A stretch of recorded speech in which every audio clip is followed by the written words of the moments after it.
you're a hockey player with back pain, you don't have to deal with that anymore. This video should be an entire resource from everything that I know to improve my own back and also to improve a lot of my other clients' backs to not only get them out of pain, but also get them performing at an elite athletic level. So why am I having you start the video with me walking on a treadmill? The treadmill was actually one of the first places where I messed up my back. Now, I've never had like a serious herniated disc or like broken back or anything like that, or even nerve pain, like what someone like Mark Stone is dealing with. But I still messed it up before a tournament when I was 16 and actually missed a few games. So that made me think, okay, I don't like treadmills anymore. What was I, 16 at the time? And that was like 10 years ago. I still didn't know about the stuff that I know now into helping out my back. But I do remember too, in certain practices, the low back would tighten up quicker than anything else. And through everything that I'm going to show you today, that no longer happens.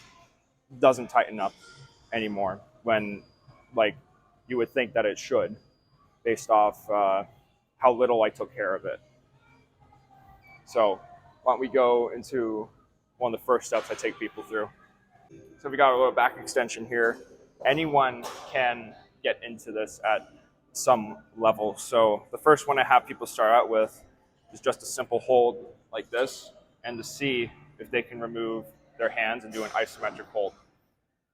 If they can build up to that for about 2 minutes, that's a good sign. Otherwise, I have them do reps of 10-second holds, then go back, another 10 seconds, go back.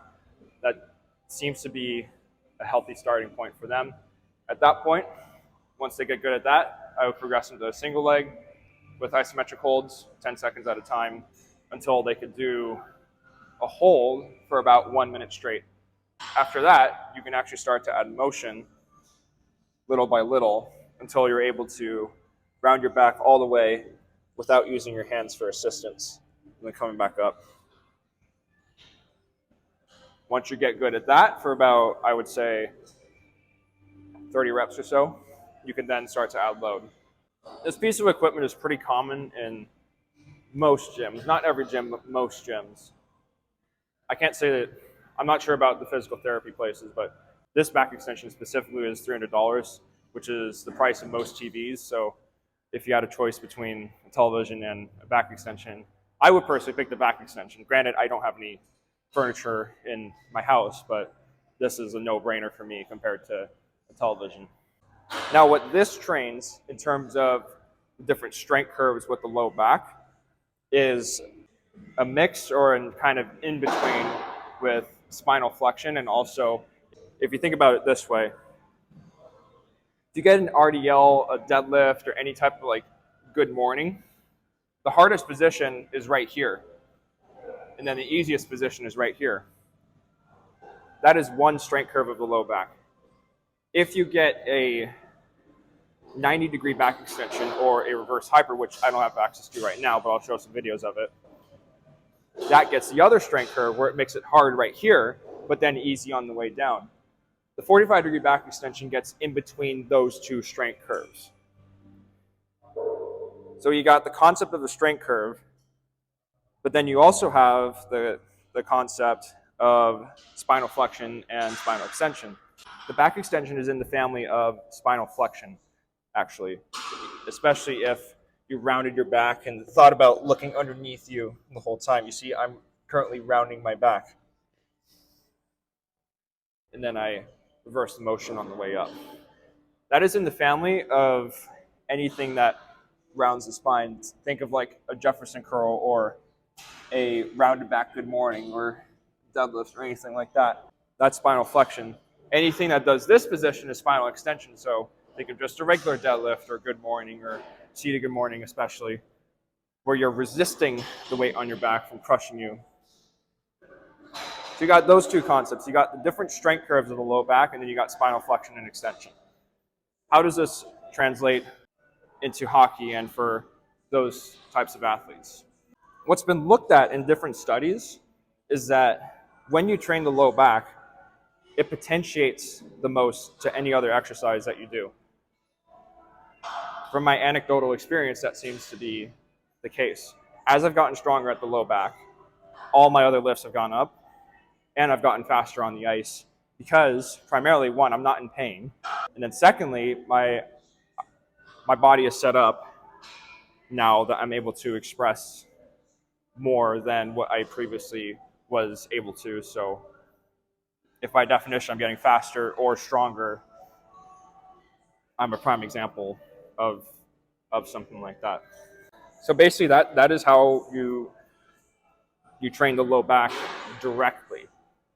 For someone like Mark Stone, who's dealing with nerve pain, this would be an interesting test to see if he could like do it. Things like the trap three raise and like a pullover as well, which kind of do different opposites of each other.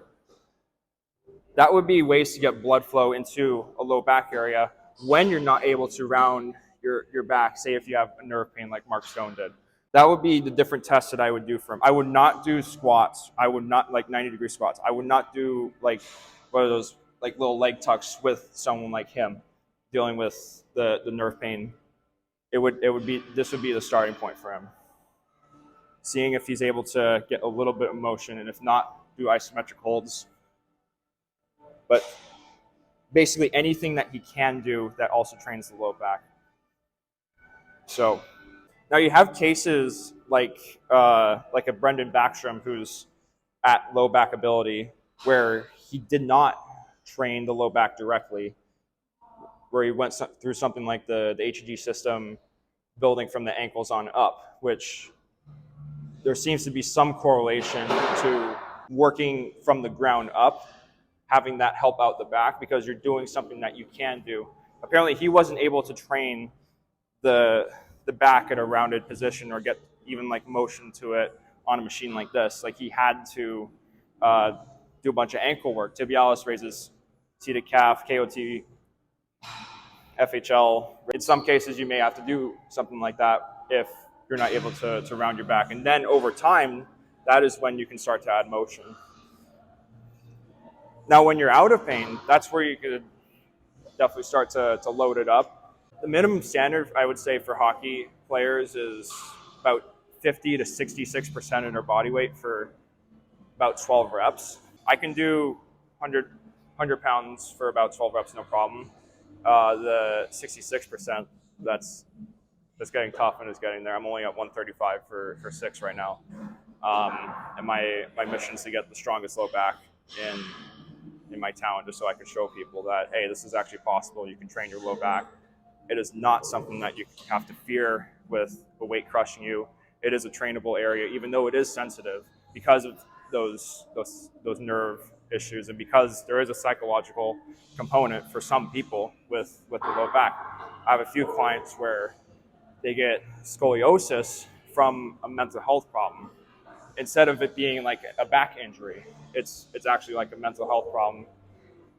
That goes to show you those things like that there is more going on with the low back, and you have to be careful with it, which is why I have those few progressions. So my hope again is that I've given you some of the resources that I know that help open up the back and that also give you elite performance at the same time. So thanks for watching.